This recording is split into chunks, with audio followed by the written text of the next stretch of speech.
Bom dia, meu querido irmão, minha querida irmã da Seara Espírita. Hoje, dia 16 de julho de 2023, mais um dia acolhedor para nossos queridos estudos do ABC da Ciência Espírita. Hoje, iniciando um novo capítulo, o capítulo 3, que é o Nascimento e Humanização do Espírito. E como sempre fazemos, lemos uma pequena lição do nosso livro Caminho, Verdade e Vida, psicografado por Chico Xavier e ditado pelo seu amado mentor Emmanuel. E a lição é Viver pela Fé, número 23. Mas o justo viverá pela fé. Paulo, Romanos, capítulo 1, versículo 17. E nos diz Emmanuel: na Epístola aos Romanos, Paulo afirma que o justo viverá pela fé. Não poucos aprendizes interpretaram erradamente a assertiva. Supuseram que viver pela fé seria executar rigorosamente as cerimônias exteriores dos cultos religiosos. Queridos irmãos, queridas irmãs, querido amigo, querida amiga da Seara Espírita, e você que vem aí buscar entendimentos à nova luz da revelação, que é o Espiritismo, que vem trazer essa lição maravilhosa, é que muitas vezes foi interpretado que a fé deve se circunscrever àquelas manifestações exteriores da liturgia, e muitas das vezes vemos palavras vazias. Mas a bem verdade é que vemos hoje também um movimento muito bonito de novas interpretações, de novos estudos, que buscam acalentar os corações humanos no seio das diversas matizes religiosas. Mas vem Emmanuel nos alertar sobre o risco de nos mantermos presos àquela fé exterior. E ao espírita, como que isso pode nos levar a uma interpretação? É que a Consolação trouxe o entendimento de que nós vivemos aqui uma vida educativa. E essa vida educativa muitas vezes necessita de pequenos abalos transformadores da nossa condição, dos nossos movimentos, das nossas direções, seja através de pequenas ou grandes situações, seja no trabalho, na família, seja uma doença. E aí, como se estará a nossa fé? Seria uma fé murmurante, que pensa, ah, meu Deus, por que aconteceu comigo? Não. A fé espírita, que é a fé raciocinada, busca trazer para o irmão, para a irmã, a noção de que a dor não passa, mas que a dor ela é salutar, pois que há de trazer algum benefício na nossa transformação. Portanto, o Espiritismo ele veio trazer o conceito de uma fé autoeducativa, aquela que é capaz de entender que as situações pelas quais passamos são derivadas de muitas das nossas condições espirituais pregressas ou do passado, e que agora, acolhidos ou acometidos pelas situações que buscam e cobrar reparações, nos impulsionam a ter aquela fé na transformação de nós mesmos, aquela fé de que tudo passa, aquela fé impulsionadora, aquela fé vigilante que nos deixa desguarnecidos diante das situações que querem nos acorrentar, aquele estado de desânimo. Temos, portanto, no Espiritismo, uma fé consoladora, uma fé que desperta os corações e as mentes para o desenvolvimento do seu progresso, para a superação do seu estado de culpa e para a prontidão para o seu estado de progresso constante. Jesus nos abençoe sempre por esse momento, que possamos desfrutar mais uma oportunidade de um pequeno estudo à luz do nosso pequeno canal ABC da Ciência Espírita. Então, meu querido irmão, minha querida irmã, iniciamos hoje nosso episódio 25, Nascimento e Humanização do Espírito. E vamos iniciar com a parte 1, falando sobre o nosso corpo verdadeiro. O que é um corpo verdadeiro? O que seria para nós esse corpo verdadeiro? Será que é o corpo carnal? Então, primeiramente, a gente precisa entender o papel de Jesus, né? Então, Jesus, todo mundo sabe, conhece aquela passagem maravilhosa de Jesus conversando com Nicodemos, em que ele diz, né, é necessário nascer de novo. Por que Jesus diz a Nicodemos que, em verdade vos digo, é necessário nascer de novo? E aí Nicodemos, né, faz aquela expressão e responde: será que eu tenho que voltar ao ventre da minha mãe? Como posso voltar ao ventre da minha mãe? Então estava falando Jesus ali, já antecipando, como fazia para todas as suas palestras, porque ele estava aguçando a inteligência, no caso de Nicodemos, mas de todas aquelas pessoas naquela época, sobre a natureza espiritual do homem.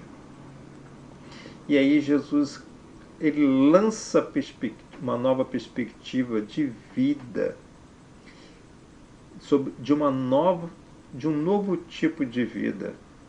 E quem não lembra, quem não esquece daquelas expressões que meu reino não é deste mundo, ou então que há várias moradas na casa do meu Pai.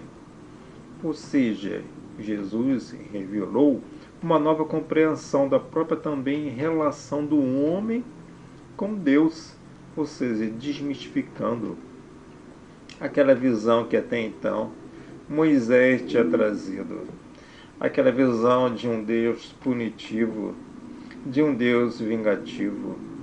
Mas não, Jesus trouxe uma nova relação divina e espiritual do homem com Deus e entre os próprios homens.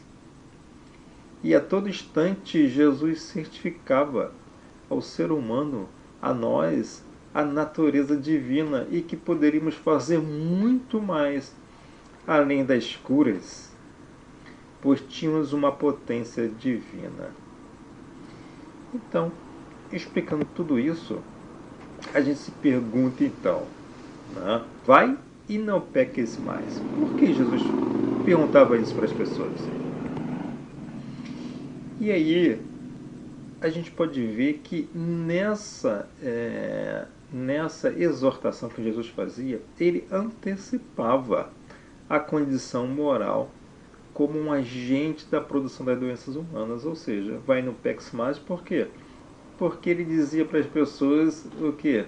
Indiretamente, olha, o teu estado de pecado é o grande agente provocador da sua própria doença. Era isso que Jesus estava falando para as pessoas, não é verdade? E esse pecado, né, não é aquele pecado, vai e não peques mais. Não é aquele pecado que a gente está pensando, né, naquela visão litúrgica, né, da palavra pecado, né? Esse pecado totalmente religioso, mas sim um pecado educativo. O que Jesus estava falando? Vai e modifique a tua condição moral. Ou seja, muitas das vezes o nosso pecado de hoje é o quê? É aquela pessoa que não consegue parar de falar, está sempre falando, não ouve outra pessoa, tem sempre uma visão superior sobre os fatos. É aquela pessoa que às vezes é fofoqueira, às vezes é uma pessoa que é vingativa, tem ódio sobre as outras pessoas, às vezes é uma pessoa invejosa. Então tudo isso, né, são os chamados pecados. Ou seja, Jesus estava refletindo ou fazendo que as pessoas entendessem que o tal pecado ele é derivado do que? Da nossa condição de prisão às paixões ainda humanas ou às paixões da matéria, sejam elas das matizes, né, por exemplo, sexuais. Vivemos aí, quando nós desconhecemos a beleza e a potência do sexo, a grandeza das energias sutis que o sexo pode nos trazer.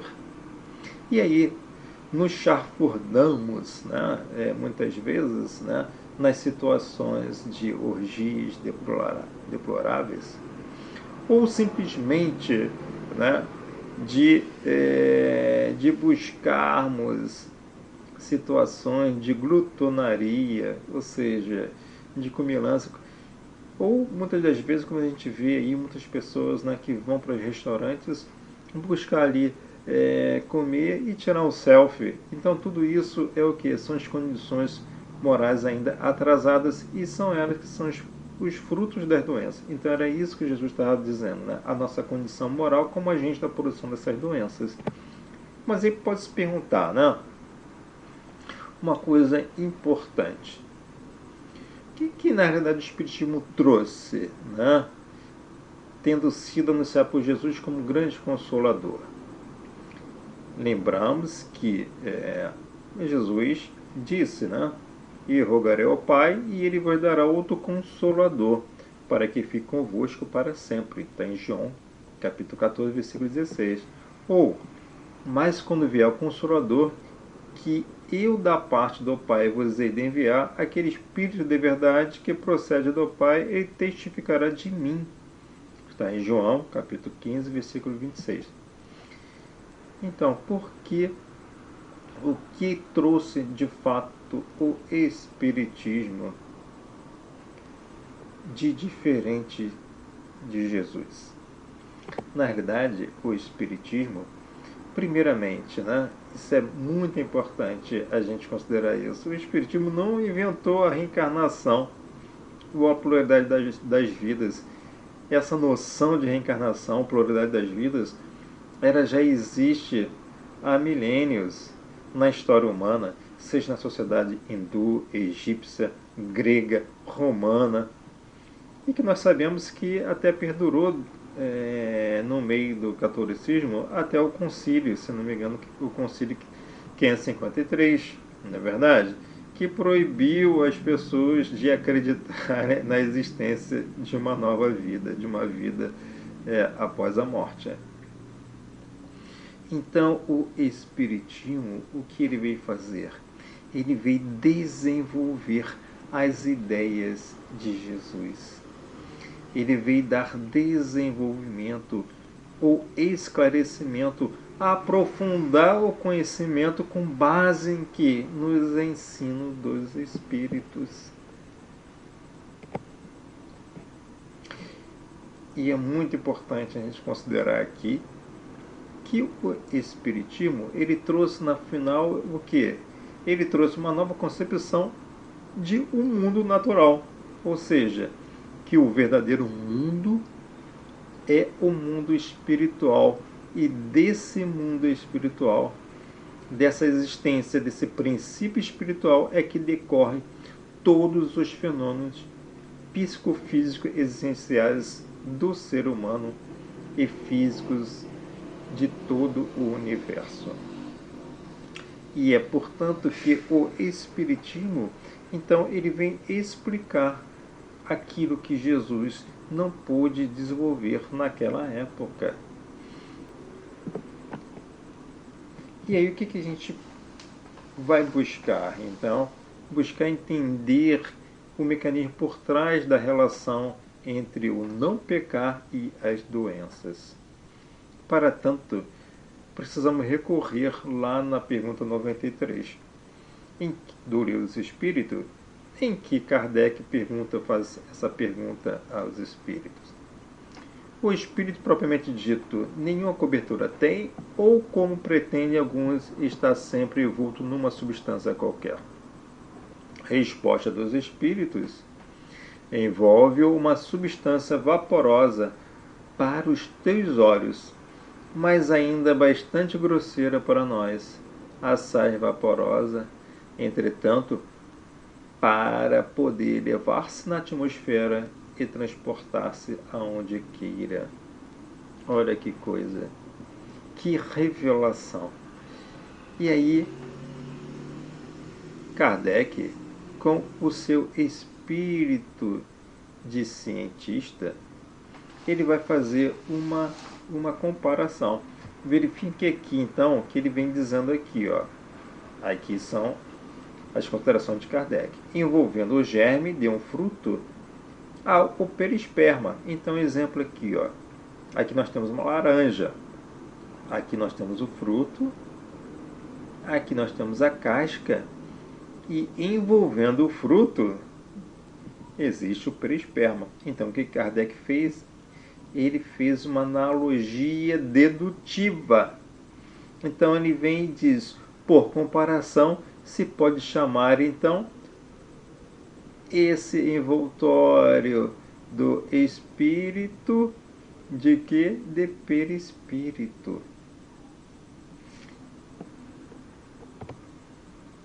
Ou seja, esse elemento ou esse envoltório que envolve o espírito e está entre o espírito e a sua casca. Qual é a casca? É o nosso corpo. Chama-se perispírito. E os espíritos, respondem a uma nova pergunta maravilhosa. De onde tira o espírito seu invólucro semimaterial? Resposta dos espíritos: do fluido universal de cada globo. Razão, porque não é idêntico em todos os mundos. Passando de um mundo ao outro, o espírito muda de envoltório como mudar de roupa. Novamente pergunta Kardec. Assim, quando os espíritos que habitam mundos superiores vêm ao nosso meio, tomam um perispírito mais grosseiro? Resposta dos espíritos: é necessário que se revistam da vossa matéria, já o dissemos. E é muito interessante, porque se você, meu caro irmão, minha cara irmã, verificar um dos princípios que nós tratamos, que é o princípio da imutabilidade da lei natural divina, ou seja, não é possível que um espírito ele nasça no mundo, mesmo que ele já esteja em uma condição superior ou evoluída, e ele não tenha perispírito, porque isso seria o que? A abrogação, ou a destruição, ou a quebra de uma lei divina. E qual é essa lei divina que está explícita aqui? Que o espírito, para nascer no planeta, ele faz o quê? Ele retira, tá vendo? Do fluido universal de cada planeta aqueles elementos para formar o seu perispírito. Então, olha aqui. Aqui nós temos a Terra. E a Terra tem o seu fluido universal. O que é um fluido universal? Vamos tratar aqui. O fluido universal do planeta. É como se fosse um corpo astral do planeta. Tá certo? E Júpiter aqui em amarelo, Júpiter aqui com o seu fluido universal do seu planeta. Então, se um espírito ele vai nascer na Terra, ele precisa pegar elementos desse fluido universal da Terra para formar seus perispíritos. Assim como, se ele for nascer em Júpiter, ele precisa pegar o quê? Ele precisa pegar os elementos do fluido universal de Júpiter para formar o seu perispírito. E qual a consequência disso? A gente tem duas consequências. Vocês acham que Júpiter é mais adiantado ou menos adiantado do que a Terra? Pela notícia que nós temos da espiritualidade, Júpiter é um planeta extremamente mais adiantado que a Terra. Logo, o seu fluido universal do seu planeta, o seu fluido universal, ele naturalmente tem uma natureza mais evoluída, mais etérea do que o planeta Terra. Logo, um espírito que vai nascer no planeta Júpiter, ele terá, portanto, um perispírito com características mais etéreas, mais evoluídas. E aí a gente verifica o seguinte, como Jesus falava, né? Vai e não peques mais. Será que Júpiter, por ter então um fluido universal mais fluido, mais evoluído, a condição perispiritual, ela é capaz de ser mais ou menos evoluída? É capaz de ser, ela necessariamente precisa ser mais evoluída, não é verdade? E aí, uma outra situação, como que se dá essa evolução do perispírito? Será que o perispírito também evolui junto com o espírito? Vamos lá na frente, para a gente depois voltar aqui.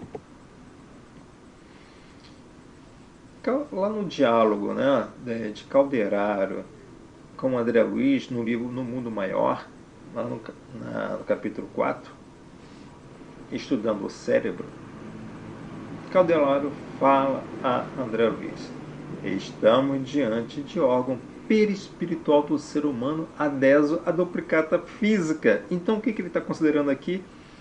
Que nós possuímos o nosso perispírito. Ele é, na verdade, um organismo. Ele é, na verdade, um corpo perispiritual. E sendo um corpo perispiritual, na realidade, ele tem toda a conformação dos nossos órgãos. É ele que dá a conformação dos nossos órgãos. E o nosso corpo, na realidade, é o quê? É uma duplicata física desse perispírito. Então, tudo que nós temos no nosso corpo existe anteriormente no perispírito ou no nosso perispírito. Ou seja, o nosso perispírito é um corpo perispiritual que forma todo o nosso organismo, e aí ele vai transportar para o corpo a condição perispiritual. Por quê? Porque ele é organizado anteriormente no nosso perispírito. O nosso perispírito é um corpo perispiritual, ele é um organismo. E logo em seguida, Calderaro fala: todo o campo nervoso da criatura constitui a representação das potências perispiríticas vagarosamente conquistadas pelo ser através de milênios e milênios. O que significa isso? Que, como nós vimos lá, né, no princípio angular de Sócrates, científico angular de Sócrates, ou seja, que todo o ser ele evolui, ele possui uma escala espírita, e essa escala espírita ela concorre para as manifestações, e por conta disso as manifestações também vão impulsionar ou atrasar ou manter, estacionar a nossa escala espírita. Ou seja, toda a nossa evolução espiritual, ela concorre para a nossa evolução perispiritual e a nossa depuração, a nossa evolução espiritual concorre para que nós tenhamos um corpo perispiritual, voltamos aqui, mais ou menos evoluído, mais ou menos denso. Sendo mais ou menos evoluído, mais ou menos denso, ele vai para os planetas em que também, ou seja, é possível haver a sintonia entre o estado evolutivo do planeta, como está aqui, e o seu estado evolutivo espiritual, concorrendo assim para que ele possa ter sintonia e capacidade de manipular o fluido universal daquele planeta, sem o qual essa condição evolutiva ele não tem condição de manipular o fluido universal e formar o seu perispírito para poder nascer naquele planeta. Isso nos fornece duas pistas importantes. Primeira, que isso constitui, e nós falamos isso em capítulos anteriores, já a grande condição para uma transição planetária. Ou seja, passando a Terra para uma condição planetária mais evoluída, o seu fluido universal vai sofrer modificações nas suas propriedades. E aí, aqueles espíritos que não alcançarem o mesmo estágio evolutivo do planeta, ele não vai ter condições de manipular o fluido cósmico universal para formar seu perispírito e nascer no planeta. Portanto, ele terá de ir para um planeta mais atrasado ainda, ou seja, terá que ser degradado ou exilado para um outro planeta, em que aí sim ele tenha condições de manipular aquele fluido daquele planeta e formar o seu perispírito e poder nascer naquele planeta. E se, por conseguinte, também o espírito alcançar aqui na Terra uma condição altamente evoluída, uma escala evolutiva extremamente superior, ele será capaz de manipular o fluido universal daquele planeta, como Júpiter, e formar o seu perispírito e poder nascer nesse planeta. E por conseguinte, qual a outra pista que nos fornece? Sendo, como Jesus falava, vai, não peques mais, ou seja, é a nossa, sendo o nosso corpo perispiritual, sendo o nosso corpo uma duplicata do corpo perispiritual, é sobre as impressões que nós fazemos nesse perispírito, nesse corpo perispiritual, que vai impressionar, vai bem formar ou vai trazer as condições de doenças e de moléstias para esse corpo físico. Ou seja, é o espírito e a sua evolução que impressiona e forma o seu perispírito e que vai impressionar o seu corpo, promovendo o seu adiantamento ou provocando as doenças em que ainda decorre a necessidade de depuração. E sendo o planeta Terra, portanto, um planeta ainda em estágio de provas e expiações, é necessário, cara irmão, cara irmã, que nós busquemos, como disse Jesus, não pecar, significa o quê? Não nos sintonizarmos com as paixões materiais, nós exercitarmos a nossa vida no dia a dia, para que nós não impressionamos o nosso perispírito com aquelas manifestações deletérias e ele assim impressionar o nosso corpo e trazer as doenças.